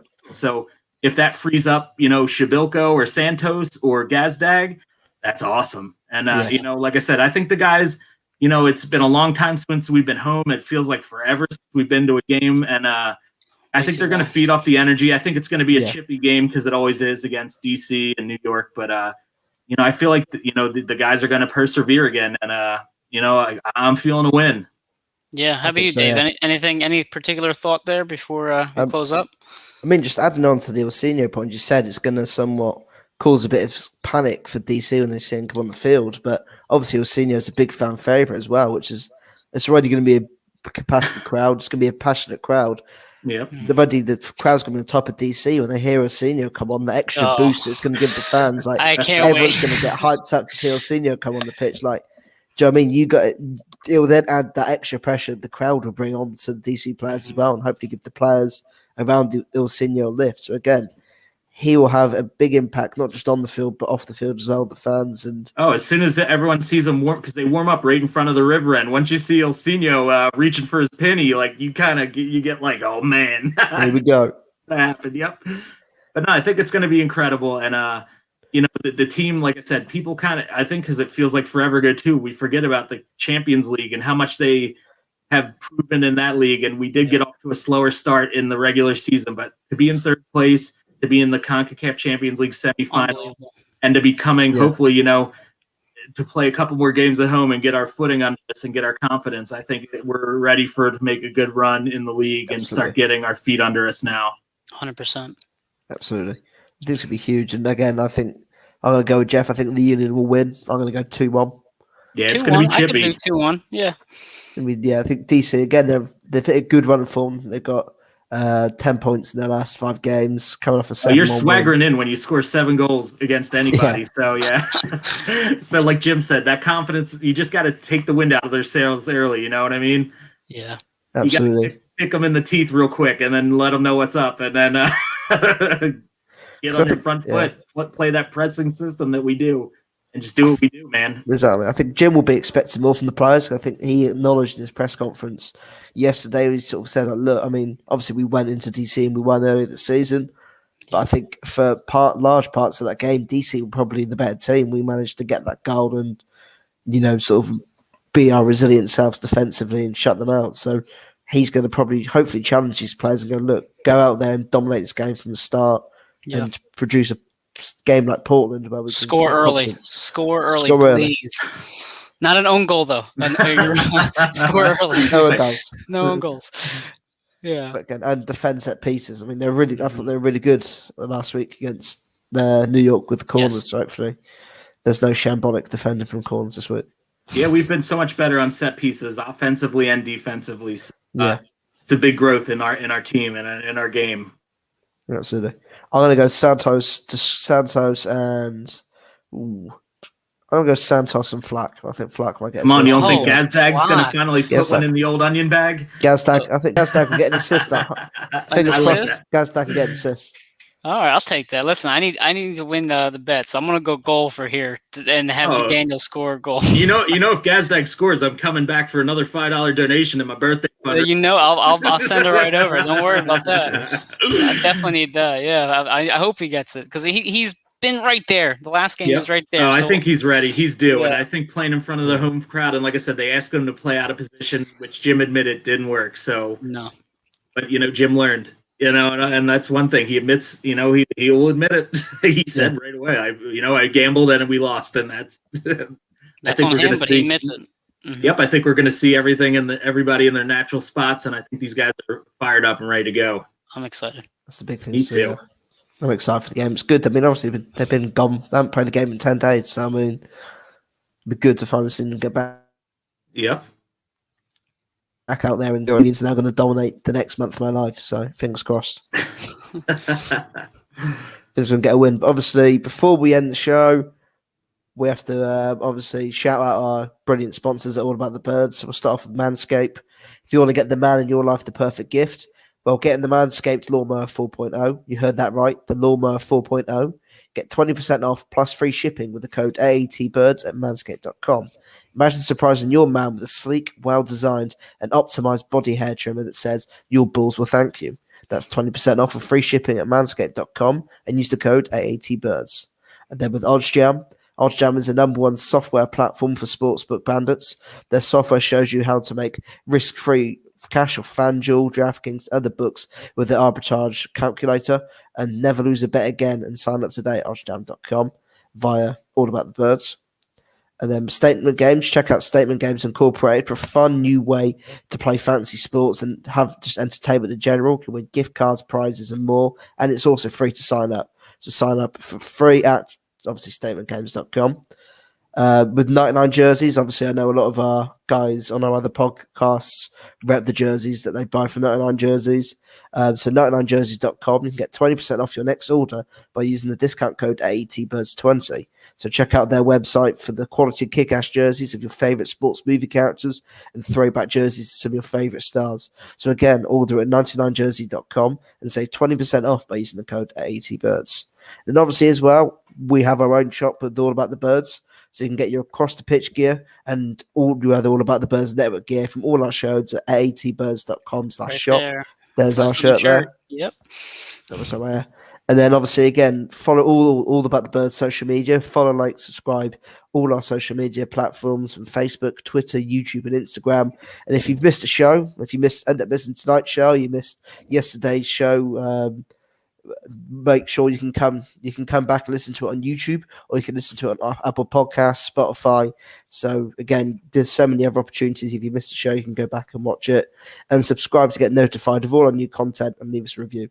Thank you very much for joining us this week, Jeff. We really enjoyed having you on. Thank you guys so much for having me and allowing me to plug my youth soccer club and my local brewery. And like I said, man, let's make this whole city like fans of this game, one person at a time. And be nice to one another, help the people in. That's all I'm after. Be kind to people, man. We were all beginners at one point, and welcome everybody the way you wanted to be welcome when you got here. Absolutely. And obviously, thank you so much for coming on. Thank you for the incredible work that you've done to help build the union up to what they are today. Me and Mike are going to carry on doing what we do. Me from across the pond in England, I'm going to carry on producing as much coverage on the team as I can to people in the UK and America, and hopefully help perhaps grow the popularity of the team over here. One of my friends who actually covers the MLS, he's come on our show. He says that he's adopted the union as his team in the MLS. So sounds like both you guys are getting free beers when you come over. That's right. I got some New Ridge beers ready for both you guys. Awesome. So I'm doing my bit from across the pond. But again, thank you so much for coming on this week, Jeff. We can't wait to have you on again in the near future. Absolutely, Jeff. Thank you so much. Would love to come on anytime you guys need somebody. But have a great one. Keep doing what you're doing. I believe in you guys. Keep growing this platform. Awesome. And then thank you very much, obviously, Jeff and Mike. And also thank you to our producer, Mike Devlin. We couldn't do what we do without him. He's also going to have a new article out soon, maybe tonight or tomorrow. So we're looking forward to seeing that. But again, thank you very much, everyone, for listening in. And we'll see you next week, hopefully after a Union win. That's right. Good night, guys.